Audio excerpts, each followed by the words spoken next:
Hello बच्चों। तो बच्चों इस वीडियो में हम आप बच्चों से बात करेंगे डोमेस्टिक रिसोर्सेज मोबिलाइजेशन के बारे में। तो बच्चों देखिए, जैसे भारत देश है या और भी कई सारे देश हैं, हम इंडिया की बात कर रहे हैं बेसिकली। तो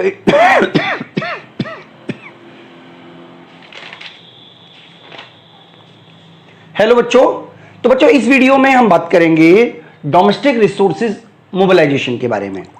तो बच्चों देखिए, भारत जैसे देश में जहां पर रिसोर्सेज जो हैं वो लिमिटेड हैं, तो भारत को अपनी प्लानिंग को पूरा करने के लिए, यानी कि जो इकोनॉमिक प्लानिंग इंडिया यूज करता है उसको पूरा करने के लिए केवल डोमेस्टिक सोर्स पर ही निर्भर रहना नहीं पड़ता, बल्कि इसके अलावा फॉरेन सोर्सेज पे भी डिपेंडेंट रहना पड़ता है।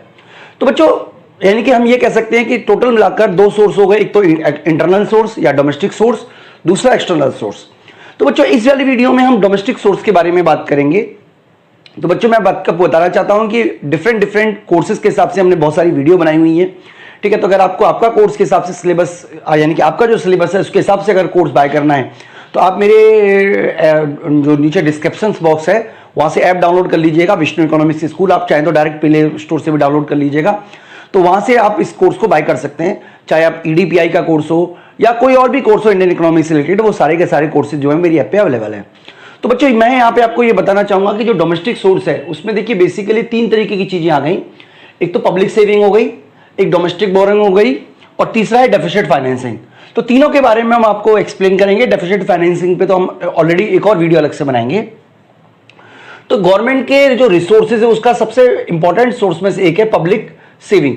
तो देखिए लोग जो है वो सेव करते हैं, तो यहाँ पे पब्लिक सेविंग में तीन चीजें हैं। सबसे पहला है बैलेंस ऑफ करंट रेवेन्यू, दूसरा है सरप्लस ऑफ पब्लिक इंटरप्राइजेस, और तीसरा है एडिशनल रिसोर्स मोबिलाइजेशन।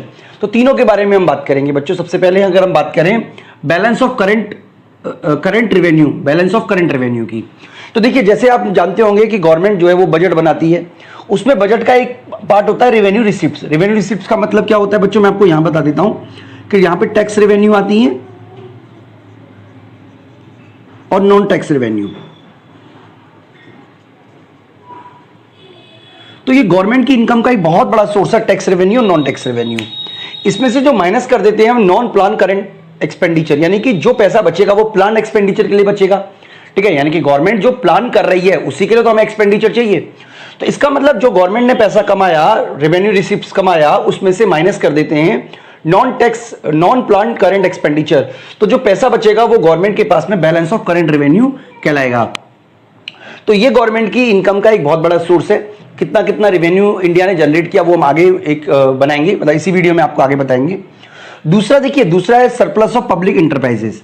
तो बच्चों आप जानते होंगे कि गवर्नमेंट जो है वो कई तरीके के इंटरप्राइजेस चलाती है, जैसे इंडियन रेलवे है, भेल है, सेल है, इंडियन ऑयल है, बहुत सारी चीजें हैं, इंडियन एयरलाइंस है। तो जो कि अगर मान लीजिए ये डिपार्टमेंटल भी हो सकती है, नॉन डिपार्टमेंटल भी हो सकती है, ठीक है। तो अगर इंडिया जो है वो इस तरीके की कोई सेविंग अर्न कर रहा है इन तरीके की कंपनियों से, अगर इंडिया जो है अगर इस तरीके की इंटरप्राइजेस से कोई पैसे अर्न कर रहा है, कोई इनकम अर्न कर रहा है, तो ये सारी की सारी जो पैसे हैं वो हमारे एक्सपेंडिचर के लिए होते हैं, यानी कि प्लान एक्सपेंडिचर के लिए होते हैं। तो ये भी एक तरीका है गवर्नमेंट की इनकम को अर्न करने का। इसके अलावा बच्चों इकोनॉमिक रिसोर्सेज को मोबिलाइज करना, मोबिलाइजेशन, यानी कि गवर्नमेंट क्या कर सकती है, कई बार टैक्स में एडिशन कर सकती है, नए तरीके के टैक्स लगा सकती है जो पहले नहीं थे। इसके अलावा बच्चों इसी तरीके से कोई PSC जो है वो अगर कोई एडिशनल प्रॉफिट करता है तो वो भी गवर्नमेंट की इनकम का सोर्स होता है, यानी कि गवर्नमेंट उसको भी आगे जाके खर्च कर सकती है। तो यहाँ पर बच्चों हम ये बताने की कोशिश कर रहे हैं कि गवर्नमेंट पैसे कहां कहां से मैनेज करेगी, जो कि हमारे डोमेस्टिक सोर्स की हम बात कर रहे हैं। इसके अलावा बच्चों डोमेस्टिक सोर्स में एक तो है बोरिंग फ्रॉम पब्लिक। तो बच्चों जैसा कि आप जानते हो कि गवर्नमेंट जो है वो समय समय पर बॉन्ड जारी करती है, शेयर जारी करती है लोगों से लोन लेने के लिए। इसके अलावा बच्चों स्मॉल सेविंग का मतलब है जैसे प्रोविडेंट फंड हो गया, या प्रोविडेंट फंड नहीं, स्मॉल सेविंग मतलब जैसे NSC या इस तरीके की जो गवर्नमेंट है वो उसको प्रमोट करती है। तो बच्चों प्रोविडेंट फंड तो आप जानते ही होंगे कि गवर्नमेंट जो है वो कई तरीके के जैसे एम्प्लॉइज के लिए प्रोविडेंट फंड का प्रोविजन करती है। वो गवर्नमेंट की एक तरीके से सेविंग होती है जिसका इस्तेमाल गवर्नमेंट अपने जो भी प्लान एक्सपेंडिचर उनके लिए करती है, यानी कि एक्सपेंडिचर के लिए करती है। तो ये सारे के सारे सोर्सेज हैं जो जिनका गवर्नमेंट यूज करती है।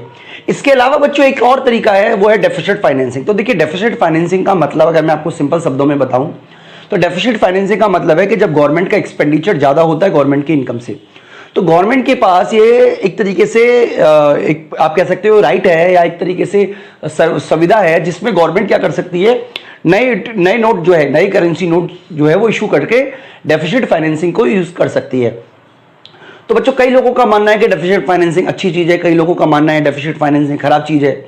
तो यहां पर आपको बेसिकली समझना है कि डेफिसिट फाइनेंसिंग का यूज गवर्नमेंट करती है और बहुत बार करती है, बल्कि कई बार अगर ये लिमिट में किया जाए तो अच्छा भी है। तो उसके बारे में बच्चों हम एक और अलग से वीडियो बताएंगे, उसमें आपको बता देंगे।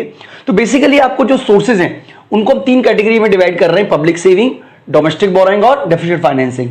पब्लिक सेविंग में 3 पॉइंट आ गए, जैसे कि बैलेंस ऑफ करंट रेवेन्यू, दूसरा है public service surplus of public enterprises, और तीसरा है एडिशनल रेवेन्यू मोबिलाइजेशन। इसी तरीके से डोमेस्टिक बोरोइंग के भी 3 सोर्स हो गए, borrowing from public, borrowing saving, small saving और प्रोविडेंट फंड, और इसके अलावा डेफिसिट फाइनेंसिंग है। तो एक बार आप ध्यान से देखिएगा, यहां पर हमने एक टेबल बनाई हुई है, उस टेबल के थ्रू हम ये बताने की कोशिश कर रहे हैं कि डिफरेंट प्लान्स में जो हमारे जो मतलब आप कह सकते हो कि ये जो रिसोर्सेज हैं उस पर गवर्नमेंट कितनी डिपेंडेंट रही है।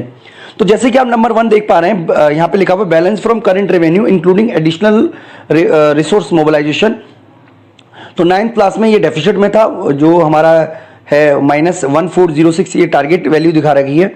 इसके अलावा जो 10th प्लान में ये 20,193 करोड़ था, जबकि 11th प्लान में ये नेगेटिव में 2,63,752 करोड़ रुपए हो गया मतलब ये प्लान में।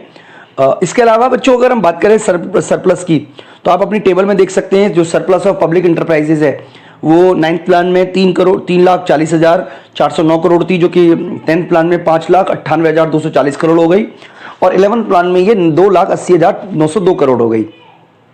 इसके अलावा बच्चों बोरिंग है, ठीक है, बोरिंग जो है वो 9th प्लान में 4,60,179 करोड़ थी, 10th प्लान में ये 4,46,667 करोड़ हो गई, और 11th प्लान में ये 6,71,216 हो गई। इसके अलावा नेट कैपिटल इनफ्लो जो है अब्रॉड से, उसके बारे में भी बात की गई है यहाँ पे, तो वो हम आगे डिस्कस कर लेंगे बच्चों। लेकिन ये इनफ्लो है क्योंकि ये पैसा तो हमारा ही है जो विदेशों से आया होगा, ठीक है। तो यहाँ पर हमें ये बताने की कोशिश की गई है वैसे तो कि ये 60,018 था 9th प्लान में, जो कि 10वीं में हो गया 27,200, और 11th प्लान में ये हो गया 17,482।